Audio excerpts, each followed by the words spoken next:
ರಾಯಚೂರಿನಲ್ಲೂ 4 ಬಾಣಂತಿಯರ ಸಾವು. ಅಕ್ಟೋಬರ್ನಲ್ಲಿ ನಡೆದಿದ್ದ ಘಟನೆ ತಡವಾಗಿ ಬೆಳಕಿಗೆ. ಕಳಪೆ RLIV ಫ್ಲೂಯಿಡ್ ಬಳಕೆ ಶಂಕೆ.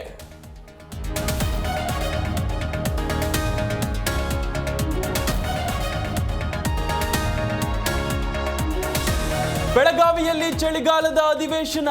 ಇಂದು ಕೂಡ ಸದನದ ಹೊರಗೆ ಸಾಲು ಸಾಲು ಪ್ರೊಟೆಸ್ಟ್. ರಾಜ್ಯದೆಲ್ಲೆಡೆ ಪಂಚಮಸಾಲಿ ಹೋರಾಟಕ್ಕೂ ಪ್ಲಾನ್.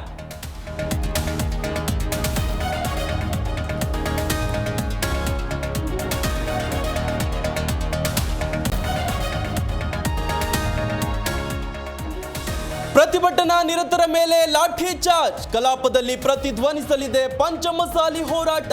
ಸುವರ್ಣಸೌಧದ ಅಂಬೇಡ್ಕರ್ ಪ್ರತಿಮೆ ಮುಂದೆ ಬಿಜೆಪಿ ಪ್ರೊಟೆಸ್ಟ್.